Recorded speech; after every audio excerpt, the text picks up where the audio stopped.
श्री गणेशाय नमः।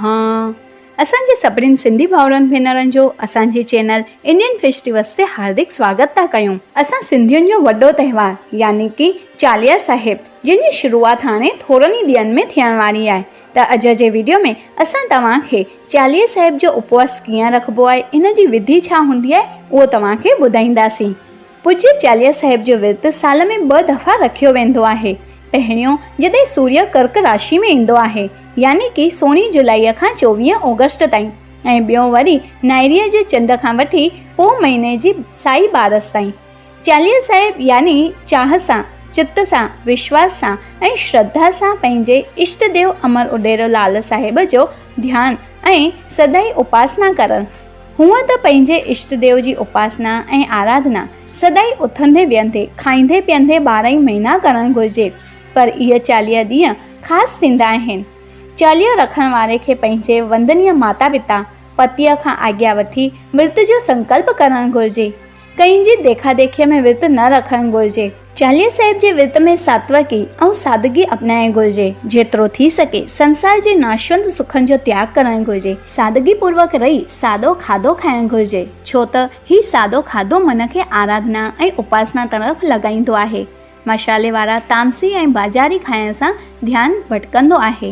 हिन करे सादो खाइजे, सादो पाइजे, सादो हलजे, सादो रहिजे। हिन फैशन जे युग में फैशन खां परे रही सादगी अपनाइजे। हाणे असां तव्हांखे सरल विधि ॿुधाईंदासीं चालीहे साहिब जी।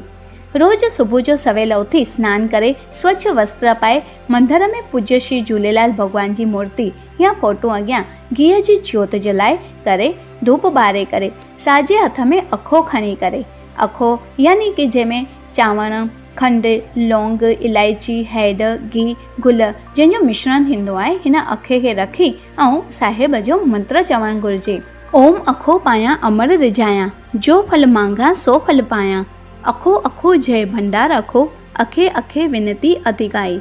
जेई चई हिकड़ा तिन जो साणी अमरलाल, मुंह मिस्किन जाही बटे करा, अखा फुला कबूल पवन।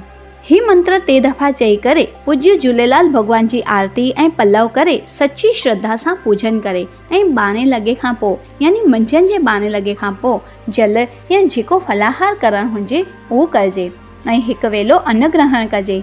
राति जो 12 बजे खां ॿिए ॾींहुं मंझंदि जो 12 बजे ताईं कुझु बि खाइणो पीअणो न आहे।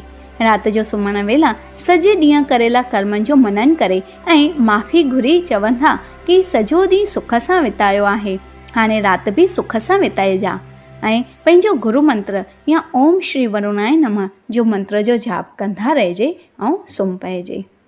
त असांजे सभिनी सिंधी भाउरनि भेनरनि खे बि पूज्य चालीहे साहिब जे महोत्सव जूं खूब खूब वाधायूं हुजनि। असांजो ही वीडियो ॾिसण लाइ तव्हांजो खूब खूब धन्यवाद। असांजे वीडियो खे लाइक कयो, शेयर कयो, असांजे चैनल इंडियन फेस्टिवल्स खे यादि करे सब्सक्राइब कयो, बेल आइकॉन प्रेस कयो जीअं ईंदड़ नए वीडियोज़ जा नोटिफिकेशन्स तव्हांखे मिलंदा रहनि। असांजे कमेंट बॉक्स में ॿुधाइजो त तव्हांखे असांजा वीडियोज़ कीअं था लॻनि। जय श्री कृष्ण, जय झूलेलाल।